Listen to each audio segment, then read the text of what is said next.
Bonjour et bienvenue dans les coulisses de la littérature, le podcast pour tous les aficionados de l'encre et de la plume. Je m'appelle Anna et je suis autrice, éditrice et passionnée de lecture depuis toujours. Dans ce podcast, je vous partage des anecdotes littéraires pour redécouvrir les chefs-d'œuvre de la littérature et leurs auteurs sous un nouvel angle, mais aussi une mise en perspective de certaines problématiques actuelles de la littérature.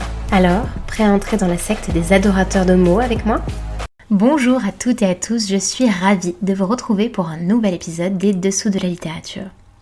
Je vous le disais dans mon épisode sur Victor Hugo, cette semaine nous allons parler d'une femme aujourd'hui oubliée et dont le nom pourtant était connu dans l'Europe entière. Et c'est d'ailleurs le dénominateur commun de personnalités aussi différentes que Voltaire, Robespierre, Talleyrand, Jefferson, Bonaparte ou encore Marie-Antoinette en passant par le tsar de Russie ou Lafayette. Et oui, tous ont connu de près ou de loin Germaine de Staël. Comment ? Vous ne connaissez pas Germaine de Staël ? Celle dont Benjamin Constant disait « Si elle avait su se gouverner, elle aurait gouverné le monde ». Ou encore qui faisait dire à Napoléon « J'ai 4 ennemis, la Prusse, la Russie, l'Angleterre et Madame de Staël ». Il est donc grand temps d'y remédier. Embarquez avec moi dans l'anecdote du jour, celle où Madame de Staël faisait frémir Napoléon Bonaparte, l'empereur et conquérant. Madame de Staël, de son petit nom Anne-Louise Germaine Necker, fille de Jacques Necker, un grand banquier genevois qui sera nommé ministre des Finances de Louis XVI et de Suzanne Curchod, née en 1766 à Paris. Tous les vendredis soirs, sa mère tient salon.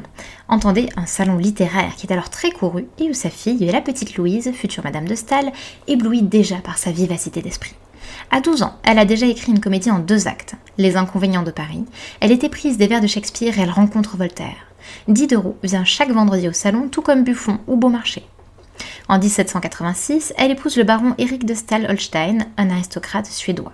Le soir de son mariage, elle décide de changer de nom et de devenir Germaine de Staël.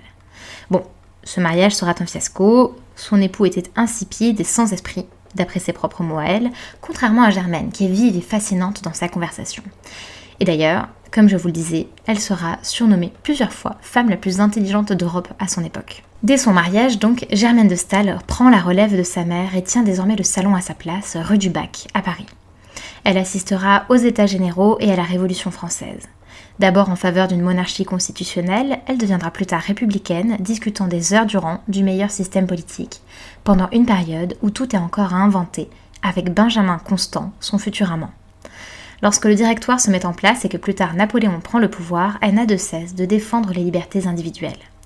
Et bien c'est précisément cela qui va fâcher légèrement notre bon Napoléon Bonaparte. Dès lors que Napoléon accède au pouvoir, Germaine de Staël n'aura de cesse que de s'opposer à lui. Elle fera de son salon un repère d'opposants à l'empereur et finira même exilée.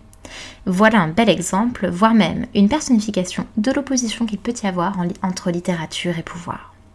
Au début de son hégémonie, Napoléon tentera même par le truchement de son frère de la faire changer d'avis à son égard, c'est dire à quel point Germaine de Staël était influente à l'époque. Il aurait ainsi demandé à son frère, avec une formule désormais célèbre, « Mais enfin, mais qu'est-ce qu'elle veut ?»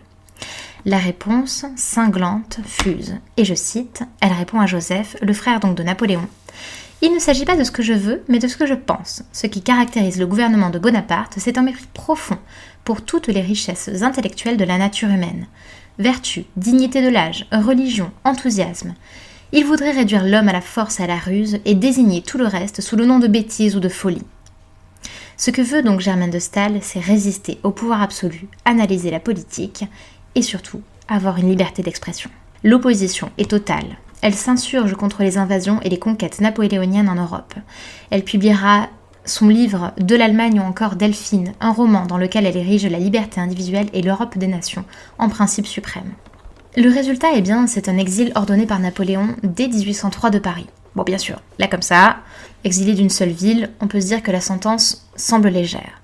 Mais c'est tout de même priver une intellectuelle et une femme influente de tous ses appuis, de son salon, de ses relations et de sa résidence principale. En 1810, son livre « De l'Allemagne », qui portait un regard sensible et culturel sur ce pays, que Napoléon avait envahi, est interdit par l'empereur. Alors qu'elle était de retour à Paris pour cette nouvelle parution, l'interdiction puis la destruction de son livre entraînera un nouvel exil. Elle a en effet l'ordre de quitter Paris, sur le champ, enfin dans les 48 heures, pour la Suisse ou les États-Unis. Le bras de fer entre Napoléon et Madame de Staël fut tel qu'elle ne reverra la France qu'après l'abdication de Napoléon, tant qu'elle mettra d'ailleurs à profit pour faire le tour des cours européennes et entretenir l'opposition à Napoléon auprès des différents dirigeants. Je termine ici mon anecdote du jour par une petite question rhétorique. Pardonnez ce procédé éculé mais toujours aussi sympathique, dont j'espère vous apprécierez l'usage. Deux points, ouvrez les guillemets, mais qui a dit que les mots n'avaient pas de pouvoir? Fermez les guillemets et surtout à la semaine prochaine pour un nouvel épisode des Dessous de la littérature. Les Dessous de la littérature, c'est tout pour aujourd'hui. On se retrouve la semaine prochaine et surtout n'oublie pas de t'abonner pour recevoir tous les derniers épisodes. À bientôt!